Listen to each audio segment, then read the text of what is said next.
क्या कीजिएगा सिवाय पछताने के जब मौका आपके हाथ से निकल जाता है।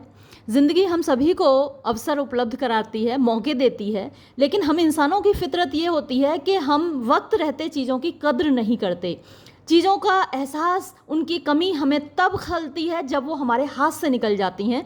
और ऐसा ही एक एहसास आज आप इस चैप्टर में देखेंगे। एक बच्चे को अपनी मातृभाषा की अहमियत का एहसास तब हुआ जब उसके स्कूल में बैन लग गया उसकी मातृभाषा को पढ़ाने में। चलिए शुरू करते हैं। चैप्टर तो ये फ्लेमिंगो का फर्स्ट है, लेकिन इस चैप्टर का टाइटल है द लास्ट लेसन, यानी अंतिम सबक, अंतिम अध्याय। I started for school very late that morning. उस सुबह को मैं स्कूल के लिए बहुत देर से निकला and was in great dread of a scolding. Dread माने डर होता है, स्कोल्डिंग माने फटकार, डांट होती है। और मैं बहुत डरा हुआ था कि मुझे डांट लगेगी, स्पेशली ख़ास तौर पर because M Hemal had sad, क्योंकि एम हेमल जो कि टीचर हैं, उन्होंने कहा था that he would question us on participles, कि वो हमसे पार्टिसिपल्स पर सवाल करेंगे। आपने भी इंग्लिश में पार्टिसिपल्स पढ़े होंगे, यहाँ फ्रेंच के पार्टिसिपल्स की बात हो रही है। And I did not know the first word about them, और मुझे तो उनके बारे में पहला शब्द भी नहीं मालूम था, यानी पार्टिसिपल्स की मुझे कोई जानकारी नहीं थी। फॉर अ मोमेंट, एक पल के लिए, I thought of running away, मैंने सोचा कि भाग जाऊं, and spending the day out of doors, और दरवाज़ों के बाहर कहीं दिन को बिता दूं।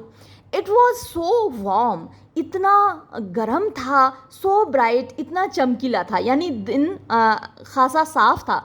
यूरोप में आपको मालूम है बहुत ठंड पड़ती है, तो अगर सूरज अच्छे से निकल रहा है, अच्छे से चमक रहा है, तो उनके लिए वो बहुत सुहावना मौसम होता है। हमारे यहाँ तो बहुत बुरा मौसम होता है जब सूरज तेज चमक रहा होता है, गर्मी बहुत पड़ती है।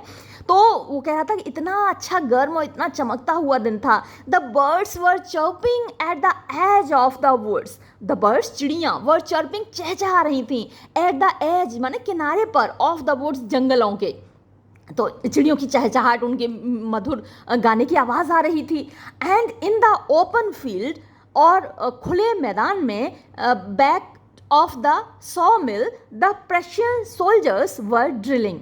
और बैक ऑफ द सॉ मिल क्या होती है, जहाँ आरा घर होता है, जहाँ लकड़ी चीरी जाती है, तो वहाँ पर प्रशियन सोल्जर्स थे, प्रशियन सैनिक थे, वर ड्रिलिंग, वो ड्रिल कर रहे थे, ड्रिल होती है ना सैनिकों की, तो ड्रिल कर रहे थे। It was all much more tempting, और ये सब कुछ बहुत टेम्पटिंग माने होता है अपनी ओर खींचने वाला, आकर्षक, तो बड़ा आकर्षक था। Then the rule for participles, जो पार्टिसिपल्स के नियम हैं कि भाई वर्ब कहाँ आनी चाहिए, सब्जेक्ट कहाँ आना चाहिए, तो ये ग्रामर के रूल्स होते हैं, तो पार्टिसिपल्स के जो रूल्स हैं उनसे कहीं ज़्यादा आकर्षक ये दृश्य था। But I had the strength to resist, लेकिन मेरे अंदर स्ट्रेंथ थी, यानी ताकत थी, टू रजिस्ट माने अपने आप को कंट्रोल करने की। जब कोई अच्छी चीज़, अट्रैक्टिव चीज़ आपको अपनी ओर खींचती है, तो आपके अंदर रेजिस्टेंस पावर होनी चाहिए उससे बचने की। तो इस बच्चे के अंदर वो रेजिस्टेंस पावर थी। एंड हरीड ऑफ, और मैं जल्दी से चल दिया टू स्कूल को। When I pass the town, जब मैं शहर से, कस्बे से गुजरा, टाउन हॉल से गुजरा, there was a crowd in front of the bulletin board, तो वहाँ पर बड़ी भीड़ थी बुलेटिन बोर्ड के सामने। बुलेटिन बोर्ड क्या होता है, एक मतलब एक बोर्ड होता है जिस पर के रोजाना की जो इम्पोर्टेंट बातें हैं वो लोगों के पढ़ने के लिए लिख दी जाती हैं।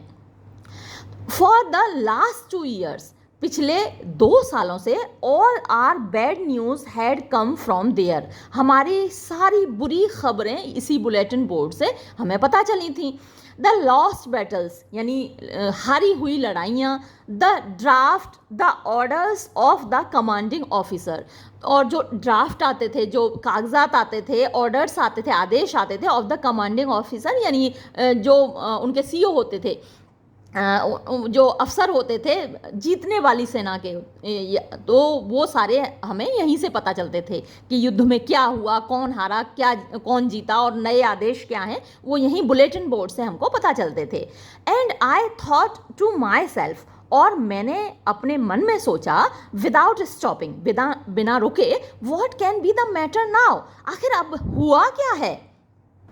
देन तब एज आई हरीड बाय, जब मैं तेजी से चला, as fast as I could go, उतनी तेज जितनी तेज मैं चल सकता था, the blacksmith Wachter who was there, तो ब्लैक स्मिथ लोहार होते हैं, तो उसका नाम वॉचर है। याद रखिएगा, आपसे पूछ लिया जाएगा मल्टीपल चॉइस क्वेश्चंस में या फिर very short answer type questions में कि ब्लैक स्मिथ का नाम क्या है।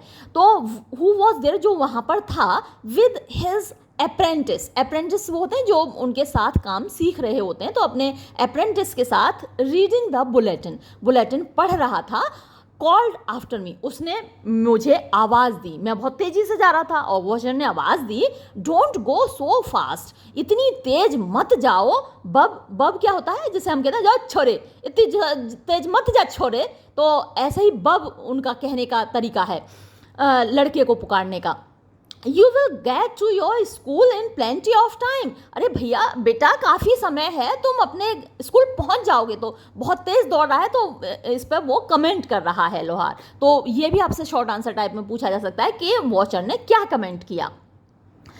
आई thought he was making fun of me, मैंने सोचा कि वो मेरा मजाक बना रहा है। And reached M Hamel's little garden all out of breath, और मैं एम हेमल, जैसा कि आप पहले ही परिचित हैं इनसे, टीचर हैं, उनके छोटे से बगीचे तक मैं पहुंचा। ऑल आउट ऑफ ब्रेथ का मतलब है हांफते हुए, सांस फूली जा रही थी मेरी। यूजुअली, अक्सर, व्हेन स्कूल बिगिन, जब स्कूल शुरू होता था, देयर वॉज अ ग्रेट बसल, बहुत हलचल होती थी। बसल मीन्स हलचल, भाग दौड़, अफरा तफरी। Which could be heard out in the street, जो कि गली में सुनी जा सकती थी। The opening and closing of desk खुल रही हैं, बंद हो रही हैं, उनकी आवाज़ गली में आती थी। लेसन्स रिपीटेड इन यूनिसन माने एक सुर में मिलकर, जो पाठ थे, सबक थे, वो दोहराए जा रहे होते थे, उनकी आवाज़ आती थी वेरी लाउड, बहुत ज़ोर ज़ोर से। With our hands over our ears, हम अपने कान अपने हाथ अपने कानों पर रखते थे लोग, टू अंडरस्टैंड बेटर, यानी बेहतर तरीके से समझने के लिए। इतनी जोर जोर से चैप्टर्स दोहराए जाते थे, लेसन्स दोहराए जाते थे कि हमें अपने कानों पर अपने हाथ रखने होते थे बेहतर समझने के लिए। And the teacher's great ruler rapping on the table, और टीचर का जो बड़ा सा रूलर था, पैमाना होता था, वो धाएं धाएं टेबल पे बज रहा होता था। But now it was all so still, लेकिन अब आज सब कुछ इतना शांत था। I had counted on the commotion to get to my desk without being seen. मैंने मतलब कमोशन, हलचल होती है, तो मैंने वहाँ से निकला, to get to my desk, अपनी डेस्क तक पहुँचने के लिए, विदाउट बीइंग सीन, बिना किसी को दिखे हुए। But of course that day everything had to be as quiet as Sunday morning. मतलब कि देखिए, ये लाइन थोड़ी सी आपको कंफ्यूजिंग लगेगी। I had counted on the commotion, यहाँ इसका जो मतलब निकलेगा वो ये निकलेगा कि मैं भरोसा करता था उस हलचल पर। जब आप देर से आए हो तो आप, भीड़ भाड़ और हलचल है तो आप आराम से अननोटिस्ड जा सकते हैं कि आपको कोई देखे ना। तो वही बात वो कह रहा है कि मैं भरोसा करता था उस हलचल पर, to get to my desk, अपनी डेस्क तक पहुंचने के लिए, विदाउट बीइंग सीन, बिना किसी के देखे, कोई नोटिस ना कर पाए कि मैं देर से आया हूँ। लेकिन आज क्या था? But of course that day everything had to be as quiet as Sunday morning, सब कुछ इतना शांत था जैसे कि संडे की सुबह होती है। तो अब कैसे बिना पकड़े हुए, बिना किसी के देखे हुए वो अपनी डेस्क तक पहुंचे, ये उसके सामने प्रॉब्लम थी। Through the window I saw my classmates, खिड़की में से मैंने अपने सहपाठियों को देखा। ऑलरेडी इन देयर प्लेसेस, वो सब तो पहले ही अपनी अपनी जगह पर थे। And M Hamel walking up and down, और M Hamel up and down मतलब क्लास में इधर से उधर टहल रहे थे। With his terrible iron ruler, अपने उस भयानक लोहे के पैमाने के साथ। अंडर हिज आर्म, जो उनकी बगल में दबा हुआ था। I had to open the door and go in before everybody. अब मुझे दरवाज़ा खोलना था और सबके सामने अंदर जाना था। यू कैन इमेजिन, आप कल्पना कर सकते हैं, हाउ ब्लश्ड, कितना शर्मिंदा, एंड हाउ फ्राइटेंड, और कितना डरा हुआ आई वॉज, मैं था। बट नथिंग हैपेंड, लेकिन हुआ कुछ नहीं। M Hemal saw me, M Hemal ने मुझे देखा, एंड सेड वेरी काइंडली, और बड़ी दयालुता से कहा, go to your place quickly little friends, छोटे बच्चे फ्रेंड्स, अपनी जगह पर जल्दी से चले जाओ बेटा। We were beginning without you, हम तुम्हारे बिना ही शुरू करने जा रहे थे। I jumped over the bench, मैं एकदम से उछल के बेंच पर चढ़ा, and sat down at my desk, और अपनी डेस्क पर बैठ गया। नॉट टिल देन, तब तक नहीं, when I had got a little over my fright, जब मैं अपने डर पर थोड़ा काबू पा चुका, did I see, मैंने तब तक ये बात नहीं देखी थी, that our teacher had on his beautiful green coat, his frilled, यानी टीचर पहले तो डरा हुआ था तो ध्यान नहीं दिया था कि टीचर ने क्या पहना हुआ है, लेकिन डर पर जब थोड़ा सा काबू पाया, गेट ओवर का मतलब होता है काबू पाना, कंट्रोल करना, तब उसने देखा कि टीचर ने अपनी खूबसूरत ड्रेस पहनी हुई है जिसमें कि हरे रंग का कोट है, फ्रिल्स होती है, आगे किनारी सी लगी होती है ना, तो उनकी किनारी वाली शर्ट थी, and the little black silk cap, और वो छोटी सी काली रेशमी टोपी थी, ये जैसा कि तस्वीर में आप देख भी रहे हैं, ऑल एम्ब्रॉयडर्ड, जिसमें पूरी कढ़ाई हो रही थी, दैट ही नेवर वोर, और इस ड्रेस को वो कभी नहीं पहनते थे, except on inspection and prize days, सिवाय इंस्पेक्शन जबकि निरीक्षण होता था स्कूल का, या फिर प्राइज डे जब पुरस्कार बांटे जाते थे। बिसाइड्स, इसके अलावा, the whole school seemed so strange and solemn, पूरा स्कूल इतना अजीब, स्ट्रेंज माने अजीब होता है, सोलेम माने शांत होता है, पवित्र होता है, इतना शांत, इतना अजीब दिख रहा था। But the thing that surprised me most, लेकिन सबसे ज़्यादा जिस चीज़ ने मुझे आश्चर्यचकित किया, वॉज टू सी, वो था ये देखना, ऑन द बैक बेंचेस, कि पीछे की बेंचेस पर, दैट वर ऑलवेज एम्प्टी, जो कि हमेशा खाली रहा करती थी, हमारी क्लास की जो बैक बेंचेस थी हमेशा खाली रखती थी। The village people sitting quietly like ourselves, गाँव के लोग शांति से बैठे हुए थे हमारी तरह ही, यानी स्टूडेंट्स की तरह। ओल्ड हॉजर, बूढ़ा किसान था, विद हिज 3 कॉर्नर्ड हैट, जिसका के 3 किनारों वाला टोप था। द फॉर्मर मेयर, पिछला मेयर था हमारा। द फॉर्मर पोस्ट मास्टर, हमारा पूर्ववर्ती पोस्ट मास्टर था, डाक बाबू था। एंड सेवरल अदर्स साइड्स, और इनके अलावा बहुत सारे अन्य लोग थे। एवरीबडी लुक्ड सैड, हर कोई दुखी दिख रहा था। Hauser had brought an old primer, Hauser जो कि बूढ़ा किसान था, हैड ब्रॉट, वो लेकर आया था, एन ओल्ड प्राइमर, प्राइमर मतलब प्राइमरी में जो पढ़ाने वाली किताबें होती हैं, वर्णमाला, जिसमें जैसे हमारे यहाँ छोटा बड़ा की किताब होती है, या फिर इंग्लिश में ABCD की किताब होती है, तो वो भी अपनी पुरानी प्राइमर लेके आया था, प्राइमरी की किताब। Thumbed at the edges, thumbed का मतलब होता है मुड़ी तुड़ी, घिसी हुई। एट द एजेस माने किनारों पर, जब किताब पुरानी हो जाती है तो किनारे उसके मुड़े तुड़े हो जाते हैं, आपने देखा होगा। And he held it open, और उसने इस किताब को खोला हुआ था, ऑन हिज नीज, अपने घुटनों पर, with his great spectacles lying across the pages, और उसके जो स्पेक्टिकल्स थे, यानी चश्मा जो था, लाइन रखा हुआ था अक्रॉस द पेजेस, यानी उन पेजों के, उन कागज़ों के आर पार। While I was wondering about it all, जब मैं इस सब के बारे में आश्चर्य कर रहा था, वंडरिंग मतलब सोच ही रहा था इन सब के बारे में, M Hamel mounted his chair, M Hamel अपनी कुर्सी पर चढ़े, and in the same grave gentle tone, और उसी ग्रेव माने गंभीर, जेंटल माने सज्जनता से भरी हुई आवाज़ में, which he had used to me, जो कि उसने अभी थोड़ी देर पहले मेरे साथ मुझसे बोलने वक्त यूज़ की थी, सेड, उसने कहा, माई चिल्ड्रन, मेरे बच्चों, this is the last lesson I shell give you, ये आखिरी सबक है जो मैं तुम लोगों को दूंगा. The order has come from Berlin.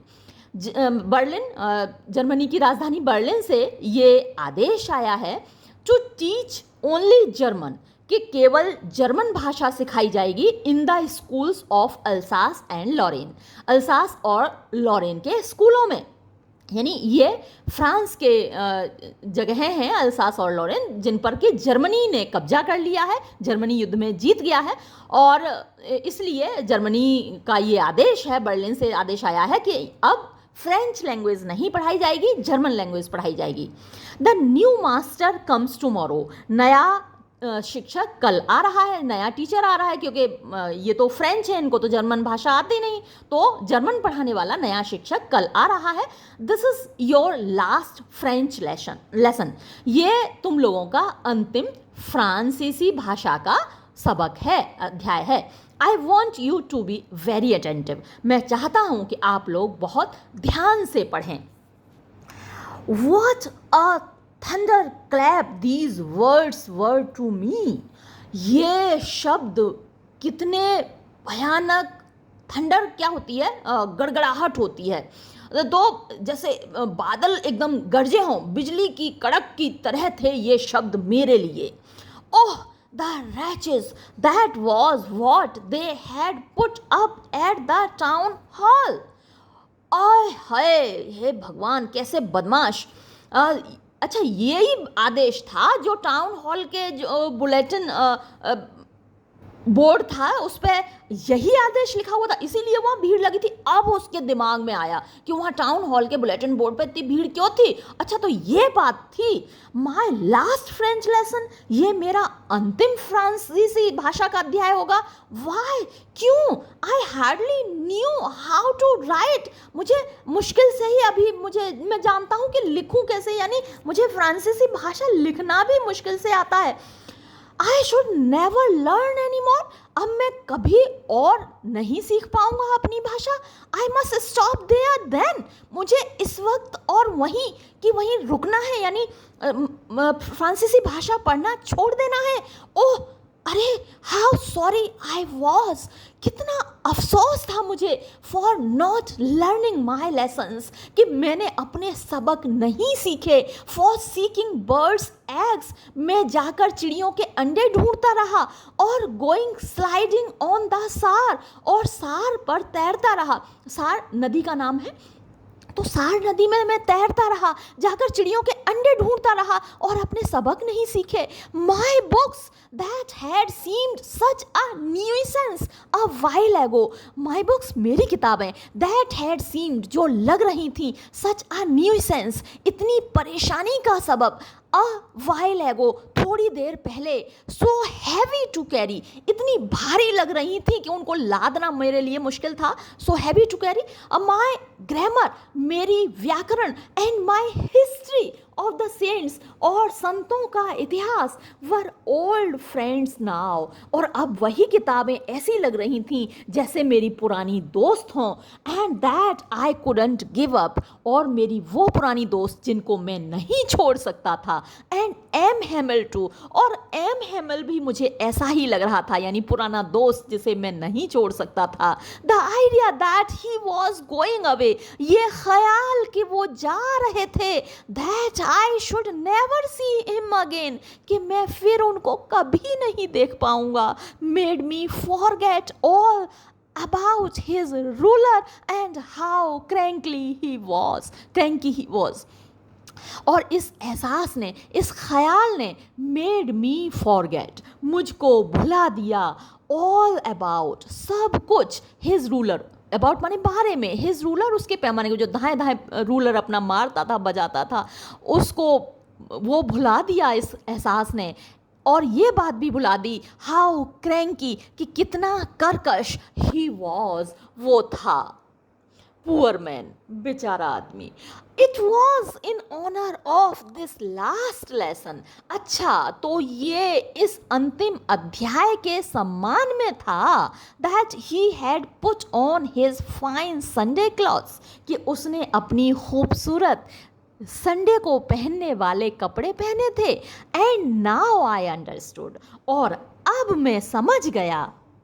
Y, कि क्यों the old man of the village, गांव के बुजुर्ग लोग, वह सिटिंग देयर, वहाँ बैठे हुए थे, in the back of the room, उस कमरे के पीछे वाले हिस्से में।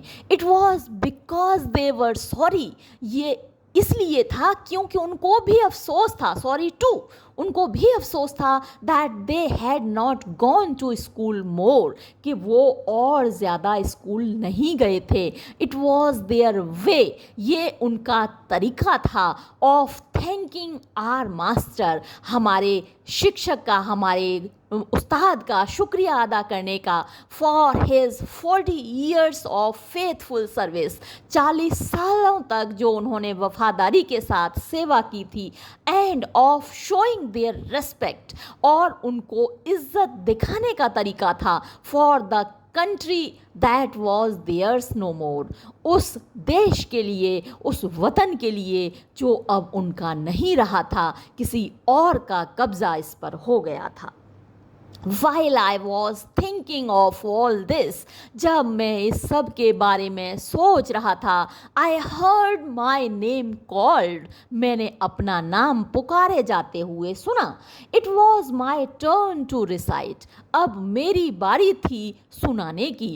What would I not have given to be able to say that dreadful rule for the participle all through, very loud and clear and without one mistake.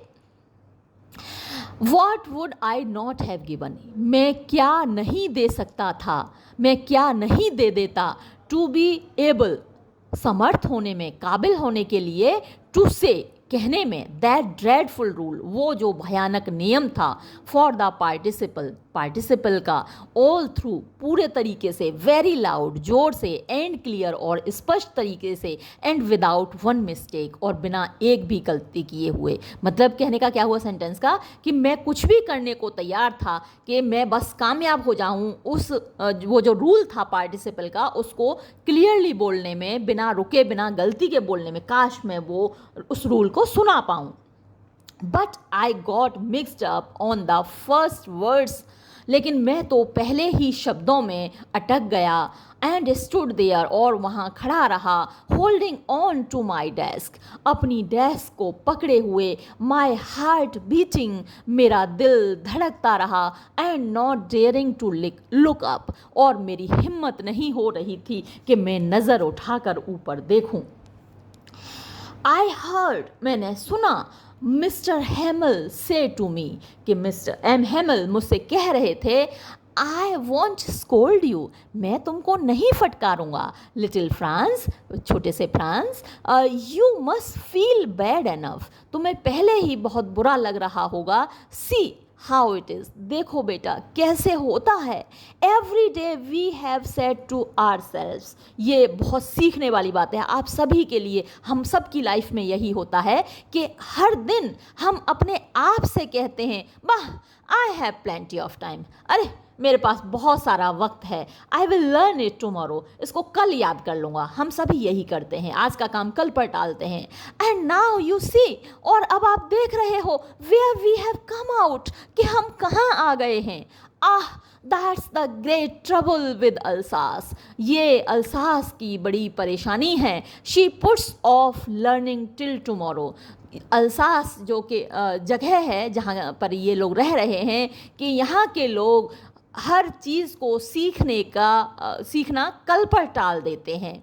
Now those fellows out there will have the right to say to you, अब वो जो लोग हैं बाहर, उनको हक होगा तुमसे ये कहने का, हाउ इज़ इट, कैसे भाई, you pretend to be Frenchman, तुम लोग ये दावा करते हो कि तुम लोग फ्रांसीसी हो, and yet you can neither speak nor write your own language, और फिर भी तुम लोग ना तो अपनी भाषा बोल सकते हो और ना लिख सकते हो। ये हम सभी के साथ होता है। हम लोग की जैसे मातृभाषा हिंदी है, मैंने बहुत सारे बच्चे देखे हैं वो हिंदी में एक ढंग की एप्लीकेशन नहीं लिख सकते, बोलते भी गलत हैं, लिखते भी गलत हैं। तो तुम कैसे ये साबित करोगे कि तुम फ्रांसीसी हो? ना लिख सकते हो ना बोल सकते हो French language. But you are not the worst poor little France. लेकिन तुम सबसे बुरे तो नहीं हो प्यारे छोटे से France. We have all a great deal to reproach ourselves with. हम सभी के पास ढेर सारी वजहें हैं, बातें हैं कि हम अपने आप को फटकार सकते हैं। रिप्रोच माने वही स्कोल्ड, डांटना, फटकारना। हम सभी के पास ऐसी सारी वजहें हैं। Your parents were not anxious enough. तुम्हारे माता पिता पर्याप्त रूप से चिंतित नहीं थे टू हैव यू लर्न, तुमको सिखाने के लिए। माता पिता भी कभी कभी केयरलेस होते हैं ना, बच्चा पढ़ रहा है तो ठीक है, नहीं पढ़ रहा है तो ठीक है। They preferred to put you to work on a farm. तुम्हारे माता पिता ने ये प्रेफर किया, ज़्यादा पसंद किया कि तुमको फार्म पर काम करने भेज दिया, और एट द मिल्स, या फिर मिल्स में काम करने भेज दिया, so as to have a little more money, ताकि थोड़ा सा और ज़्यादा पैसा घर में आ सके। बहुत सारे बच्चे हैं जिनसे उनके माता पिता बचपन से काम कराते हैं, स्कूल नहीं भेजते उनको, और जिससे कि बच्चे घर में कुछ पैसा लेकर आएँ। एंड आई, और मैं, I have been to blame also, मैं भी दोषी हूँ। Have I not often sent you to water my flowers instead of learning your lessons. क्या मैंने भी अक्सर तुमको नहीं भेजा है कि तुम जाकर मेरे फूलों में पानी दे के आओ, बजाय अपना सबक याद करने के? कभी कभी गुरु जी लोग सेवा करा लेते हैं, है ना। हम सभी टीचर्स की ये आदत होती है कि बच्चों से अक्सर हम थोड़ा काम करा लेते हैं कि बेटा ये काम कर दो, ज़रा मार्केट से ये बुक ला दो, बेटा ज़रा फोटो स्टेट करा के ला दो। तो हम सभी टीचर्स की आदत होती है। तो वैसे ही वो कह रहा है कि मेरा भी दोष है कि मैं अक्सर तुम्हें अपने फूलों में पानी लगाने भेज देता था। And when I wanted to go fishing did I not just give you a holiday. और जब मेरा मन होता था मछली पकड़ने जाने का, तो क्या मैं तुम लोगों की छुट्टी नहीं कर देता था, है ना गुरुजी लोग। और फिर ये तो थोड़ा पुराना है लेसन, अभी तो क्या है कि बहुत ज़्यादा इंस्पेक्शंस होते हैं, तो ऐसा करना तो पॉसिबल नहीं होता कि हम अपनी मर्जी से छुट्टी कर दें। जो अलॉटेड टाइम होता है उस वक्त तक हमको रुकना होता है कॉलेज में, और हम उसी वक्त जा सकते हैं। लेकिन पहले ऐसा होता था कि बच्चों को छुट्टी कर, जाओ बच्चों छुट्टी, क्योंकि गुरुजी को मछली पकड़ने जाना है। तो वही बात वो बोल रहा है। Then from one thing to the another, और फिर एक चीज़ से लेकर दूसरी चीज़ तक, M Hamel went on to talk of the French language. M Hamel चलते गए, बोलते गए, फ्रांसीसी भाषा के बारे में बोलते गए, सेइंग, ये कहते हुए, that it was the most beautiful, कि ये सबसे ज़्यादा खूबसूरत लैंग्वेज इन द वर्ल्ड, यानी संसार में सबसे ज़्यादा खूबसूरत भाषा थी। द क्लियरेस्ट, सबसे ज़्यादा स्पष्ट। द मोस्ट लॉजिकल, सबसे ज़्यादा तार्किक। That we must guard it, कि हमें इसकी सुरक्षा करनी चाहिए, हिफाजत करनी चाहिए। अमंग अस, अपने बीच में। एंड नेवर फॉरगेट इट, और इसको कभी भूलना नहीं चाहिए। बिकॉज, क्योंकि when a people are enslaved, जब एक, पीपल का मतलब यहाँ लोग नहीं है, पीपल का मतलब यहाँ देश है। जब एक देश को गुलाम बना लिया जाता है, as long as they hold fast to their language. As long as का मतलब जब तक, दे होल्ड फास्ट, वो चिपके रहते हैं टू देयर लैंग्वेज, अपनी भाषा से, यानी अपनी भाषा से जुड़े रहते हैं। It is as if they had the key to their prison. तो ऐसा, ये वैसा ही है जैसा कि अपनी जेल की चाबी उनके पास हो, अपने कैद खाने की चाबी उनके पास हो, अगर वो अपनी भाषा से जुड़े रहते हैं। Then he opened a grammar and read us our lesson. फिर उसने व्याकरण की एक किताब खोली और हमें हमारा सबक पढ़कर सुनाया। आई वॉज अमेज्ड, मैं तो हतप्रभ था, यानी आश्चर्यचकित था, टू सी, ये देखकर, how well I understood it, कि कितने अच्छे तरीके से मैं इसको समझ रहा था। ऑल ही सैड, जो कुछ वो कह रहे थे, सीम्ड सो ईजी, इतना आसान लग रहा था, सो इजी, इतना आसान। आई थिंक टू, मैं सोचता भी हूँ that I had never listened so carefully, कि मैंने कभी इतनी सावधानी से नहीं सुना था। And that he had never explained everything with so much patience, और उन्होंने भी कभी सब कुछ इतना धैर्य के साथ नहीं समझाया था। It seemed almost as if the poor man wanted to give us all he knew. ऐसा लग रहा था कि वो बेचारा बंदा हमको वो सब कुछ देना चाहता था जो उसे आता था, बिफोर गोइंग अवे, जाने से पहले, and to put it all into our heads, और वो सब कुछ हमारी खोपड़ी में घुसाना चाहता था, एट वन स्ट्रोक, एक ही बार में। अच्छा, इस बीच थोड़ा सा ये देख लीजिए, यहाँ मैप दे रखा है, तो उसमें ये देखिए फ्रांस है और इधर जर्मनी है, और जर्मनी ने यहाँ से अटैक करके ये लॉरेन, ये अल्सास, तो ये जो एरिया है इस पर कब्जा कर लिया था, जिसकी की ये कहानी है। चलिए हम फिर वापस वहीं चलते हैं जहाँ हम पढ़ रहे थे, एट वन स्ट्रोक यानी एक ही बार में। अच्छा, यहाँ देखिए साइड में 3 क्वेश्चंस भी दे रखे हैं जो कि आपके एग्ज़ाम में आएंगे, तो इन क्वेश्चंस को भी हम साथ में देख लेते हैं। पहला क्वेश्चन देखिए, what was France expected to be prepared with for school that day, यानी फ्रांस से क्या उम्मीद की जाती थी, उसे स्कूल के लिए क्या तैयार करना था उस दिन। तो देखिए क्वेश्चन का आधा आंसर जो होता है वो क्वेश्चन में ही छिपा होता है, तो हम यहाँ से उठाएंगे फ्रांस से, व्हाट वाज को छोड़ देंगे। फ्रांस वॉज एक्सपेक्टेड, वॉज तो यहाँ आएगा, केवल वॉट को छोड़ेंगे। France was expected to be prepared with, यहाँ पर पार्टिसिपल्स है ना, विद, या फिर ये लिख दीजिए with the rules of participles for school that day, इतना आपका आंसर काफ़ी है। फिर ये सेकंड क्वेश्चन है, what did France notice that was unusual about the school that day, यानी फ्रांस ने क्या देखा स्कूल में अनयूजुअल यानी अस्वाभाविक क्या था उस दिन। तो इसका भी आंसर आधा यही है, बिल्कुल क्वेश्चन में ही है। France noticed that the school was unusually silent, या फिर आप काम कर सकते हैं, CALM काम, दैट डे, इतना काफ़ी है। फिर थर्ड क्वेश्चन देखिए, what had been put up on the bulletin board, यानी बुलेटिन बोर्ड पर क्या लिखा हुआ था। तो फिर देखिए हम यहीं से उठाएंगे इसका answer. On the bulletin board there was an order from Germany, यहाँ फुल स्टॉप लगा दीजिए आप। The order said that French would not be taught in the schools, फिर यहाँ फुल स्टॉप लगा दीजिए। From now on, German language would be taught in the schools of Lorraine and Alsace। ठीक है, इतना काफ़ी होगा। अब हम आगे बढ़ते हैं।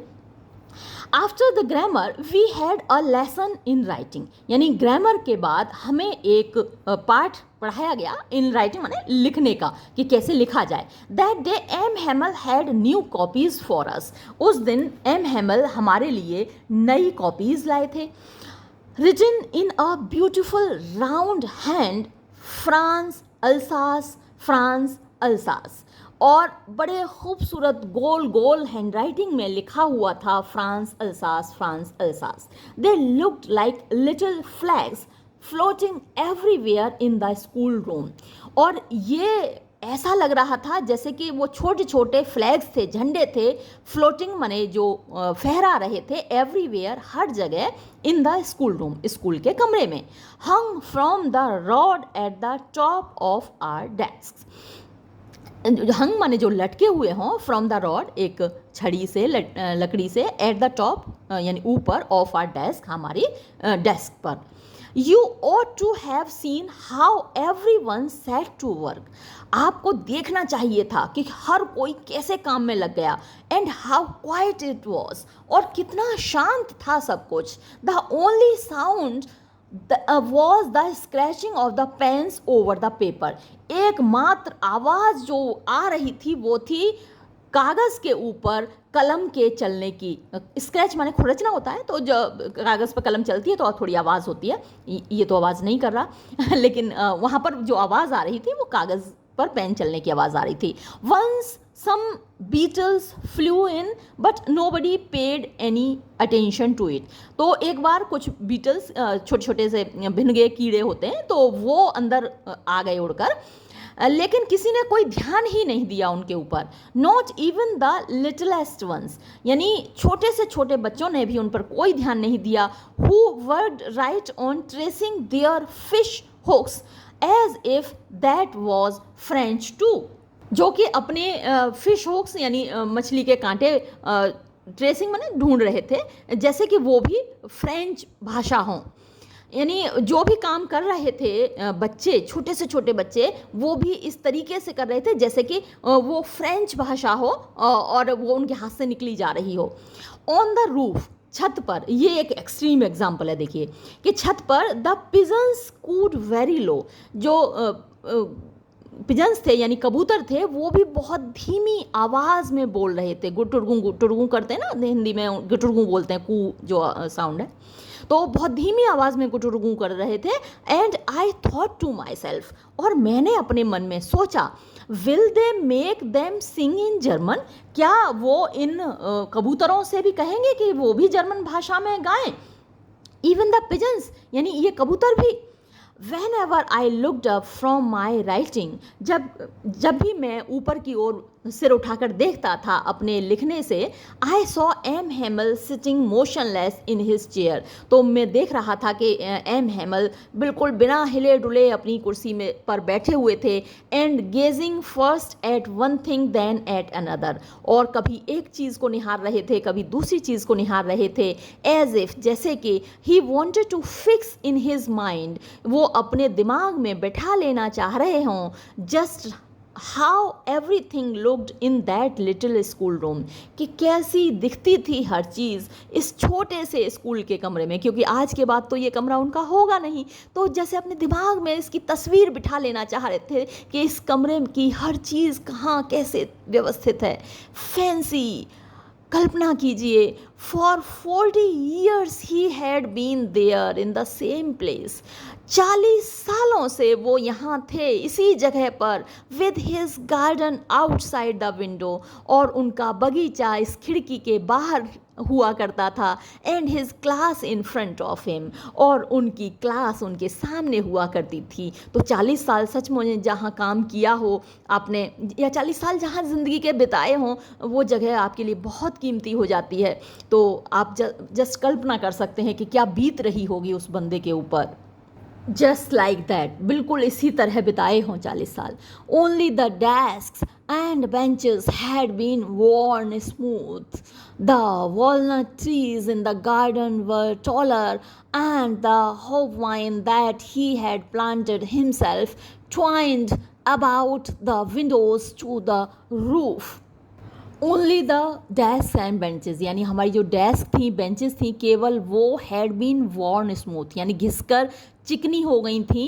बाकी मतलब डेस्क और बेंच सिर्फ चिकनी हो गई थी, बस उनमें इतना डिफरेंस आया था. लेकिन बाकी की जो चीज़ें थी बाहर, वो इस बीच क्या क्या हो गया था. Walnut trees in the garden were taller, यानी जो वॉलनट के अखरोट के पेड़ गार्डन में लगे हुए थे वो बहुत ऊंचे हो गए थे. यानी उन्होंने लगाए थे और समय इतना गुजर चुका था, बहुत ऊंचे हो गए थे. एंड द होप वाइन, और जो बेलें थीं, लताएं थीं, that he had planted himself, जो उन्होंने खुद रोपी थी, बोई थी. Twined about the Windows, twined माने वो लिपट रही थी खिड़कियों पर. टू द रूफ, और छत तक पहुँच रही थीं.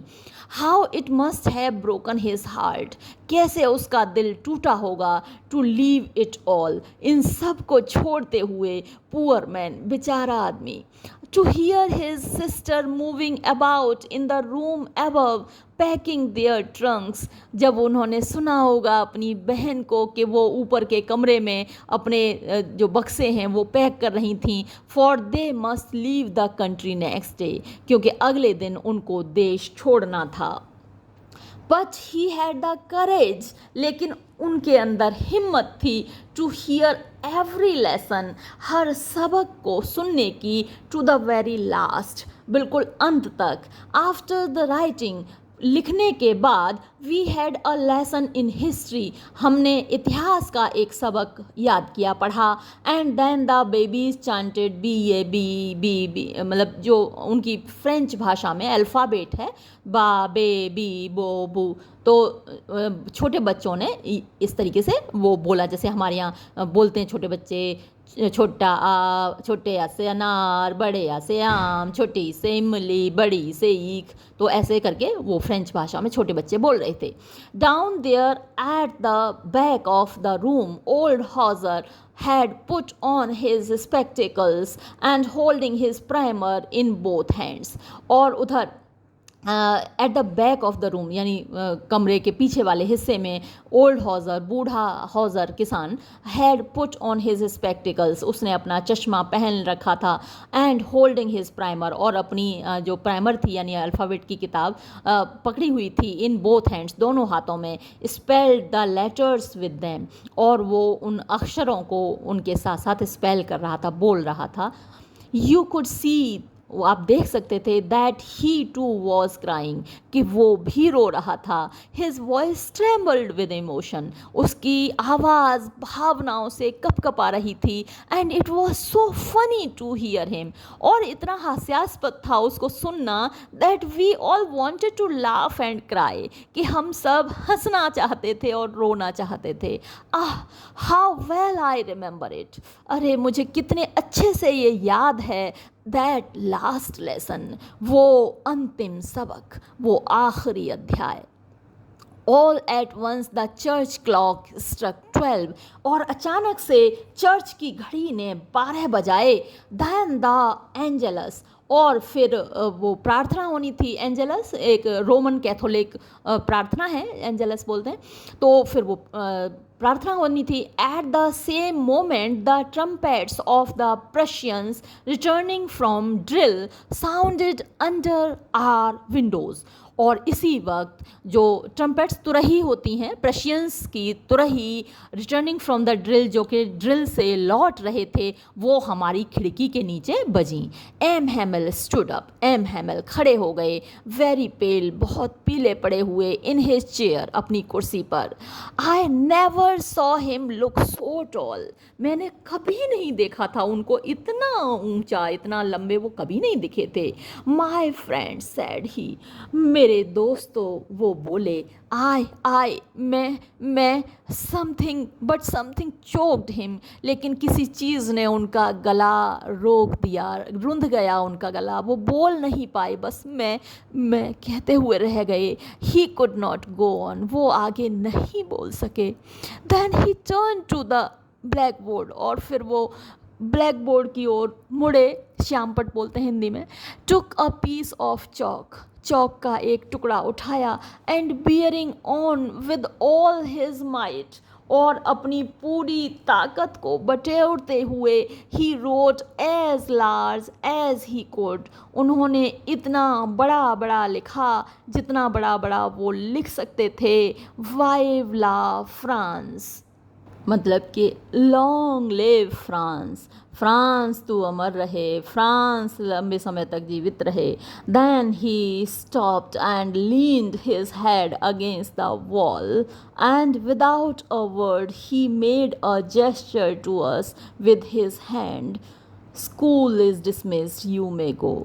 देन, और फिर ही स्टॉप्ड, वो रुक गए, एंड लीन्ड, और उन्होंने अपना सर झुकाया, leaned his head against the wall, दीवार से, एंड विदाउट अ वर्ड, और बिना एक भी लफ्ज़ बोले, he made a gesture to us, उन्होंने हमें इशारा किया, विद हिज हैंड, अपने हाथ से। क्या इशारा किया? स्कूल इज़ डिसमिस्ड, स्कूल ख़त्म हुआ, यू मे गो, आप जा सकते हो। सॉरी, मैं कैमरा नीचे करना भूल गई। तो ये चैप्टर यहाँ पर ख़त्म हुआ। कुछ क्वेश्चंस तो मैंने आपको पहले ही करा दिए थे, लेकिन यहाँ पर कुछ और क्वेश्चंस हैं। सबक आपने सीख ही लिया होगा, मुझे लगता है आप अपनी ज़िंदगी में ये लास्ट लेसन कभी नहीं भूलेंगे, और आज का काम कल पर नहीं टालेंगे। ये कुछ क्वेश्चंस और देख लीजिए। What changes did the order from Berlin cause in school that day? और दूसरा क्वेश्चन है, how did Franz's feelings about M Hamel and school change? मुझे लगता है कि ये जो क्वेश्चन होगा लॉन्ग आंसर टाइप होगा, क्योंकि बहुत सारे चेंजेस आए स्कूल में उस दिन, वो सारा आपको लिखना है। तो देखिए, देयर वर, इसको जो हम आंसर लिखेंगे, there were many changes that were caused by the order from Berlin. ये पहला सेंटेंस आप डालेंगे। फिर आप लिखेंगे there was an atmosphere of dismay, fright, anxiety. इनमें से कोई भी शब्द आप यूज़ कर सकते हैं या तीनों आप यूज़ कर सकते हैं, कि वहाँ पर एक वातावरण पैदा हो गया था भय का, चिंता का। तो ये सेकंड सेंटेंस आप लिखेंगे। The elders of the village came to school and sat on back benches to show their respect towards their mother tongue। एक ये सेंटेंस आप लिख दीजिएगा। फिर there was calm and quietness everywhere in the school। फिर आप थोड़ा M Hemal के बारे में लिखिएगा। M Hamel was very depressed that day. It was his last day as a teacher in that school. He had put on his best dress that he used to wear only on Sundays। ठीक है, यहाँ full stop लगा दीजिएगा। He was very emotional, very sentimental, या फिर आप कह सकते हैं full of a lot of feelings that day। He taught in a very calm manner and he gave the last lesson which was very precious। यहाँ full stop लगा दीजिएगा। He taught everyone that we should not miss our opportunities, we should not postpone the work of today up till tomorrow। है ना, इतना काफ़ी है। फिर ये सेकंड क्वेश्चन देखिए कि how did Franz feelings about M Hamel and school change, यानी फ्रांस की जो भावनाएं थीं एम हेमल और स्कूल के प्रति वो कैसे बदलीं। तो आपने चैप्टर में देखा ही है कि फ्रांस को एम हेमल बिल्कुल पसंद नहीं था, क्योंकि डांटता था टीचर, और अक्सर बच्चों को टीचर्स पसंद नहीं होते क्योंकि वो डांटते हैं। तो यही फ्रेंड्स की फीलिंग्स थी, लेकिन आज वो फीलिंग्स बदल गई थी। तो आप इसको ऐसे ही शुरू करेंगे। Franz did not like M Hamel because he used to scold him. अब ही, दोनों जगह ही और हिम आया है, लेकिन एग्जामिनर को पता है कि आपने ही किसके लिए यूज़ किया और हिम किसके लिए यूज़ किया। दूसरी तरफ आपको स्कूल के बारे में पूछा गया, तो Franz did not want to go to school and he wanted to bunk the classes. ये उसका एटीट्यूड पहले रहता था, लेकिन आज चेंज हुए। तो फिर आपको लिखना है but today the feelings of Franz were changed. He was full of appreciation for M. Hamel and he liked his class and his lessons very much today. He wanted to learn the rules of grammar and he wanted to learn as much as he could about his mother tongue। ठीक है, ये इतना काफ़ी रहेगा। ये दो questions यहाँ और दे रखे हैं, इनको भी देख लीजिए।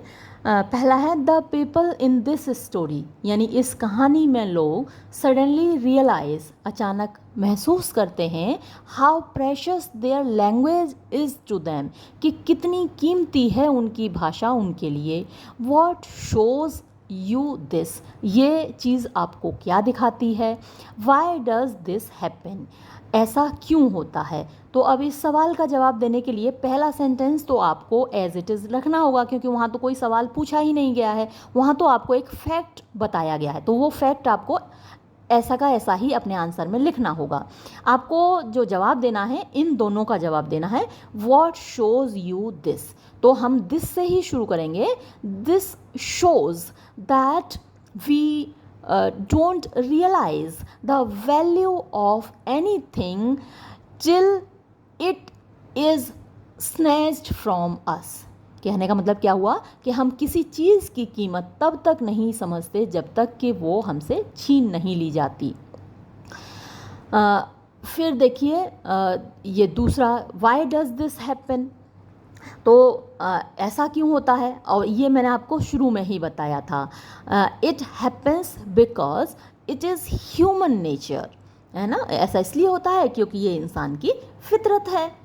और एक सेंटेंस आप जोड़ सकते हैं, all of us have missed opportunities in our lives. यानी हम सभी अपनी ज़िंदगी में अवसरों को खोते हैं. ऐसा कोई भी नहीं है, मैंने भी बहुत सारे अवसर खोए हैं, आपने भी बहुत सारे अवसर खोए होंगे. हम सभी ऐसे हैं कि जब अपॉर्चुनिटी हमारे सामने होती है तब हम उसकी कदर करते ही नहीं हैं, है ना. तो ये इसका आंसर हो जाएगा. फिर इसमें जो सेकंड क्वेश्चन है, Franz thinks will they make them sing in German even the pigeons too. यानी क्या वो लोग इन कबूतरों से भी जर्मन भाषा में ही गवाएंगे.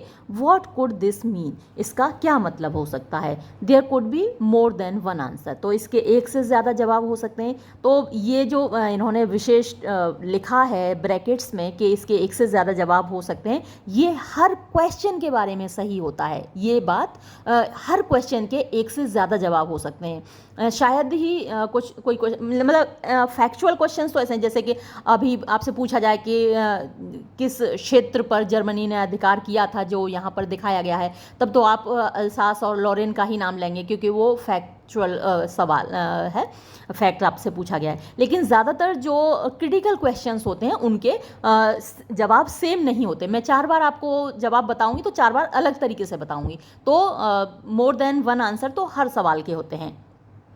अब इसका जवाब देखिए क्या बोल रहा है ये सेंटेंस कि जो भी इनके ऑर्डर्स हैं जर्मन्स के, वो केवल फ्रांसीसी लोगों के लिए हैं, इंसानों के लिए हैं. पंछी, हमारे यहाँ एक गाना भी है बड़ा खूबसूरत सा कि पंछी नदिया पवन के झोंके, कोई सरहद ना इन्हें रोके. तो वही है कि जो इनका कमांड चलता है, इनकी अथॉरिटी चलेगी जर्मन्स की, वो फ्रांसीसी लोगों पर चलेगी. फ्रांस की नदियों पर, फ्रांस की हवा पर और फ्रांस के पंछियों पर इनकी कोई हुकूमत नहीं चलेगी. तो ये लिमिटेशन दिखाता है अथॉरिटी की. तो व्हाट कुड दिस मीन, आपको इसका जवाब देना है. बाकी ऊपर वाला जो सेंटेंस है ये तो ऐसे कैसे ही रहेगा. This means that the human authority is limited to humans only. Humans can enslave only the humans. The birds cannot be ruled by them. Nature cannot be ruled by them. और ये इतना जवाब आपका काफ़ी होगा. तो मेरे हिसाब से मैं आपको इस वीडियो में सफिशिएंट करा चुकी हूँ और आप आज का सबक ज़रूर याद रखेंगे अपनी ज़िंदगी में. इसके साथ ही ये वीडियो मैं समाप्त करती हूँ. धन्यवाद.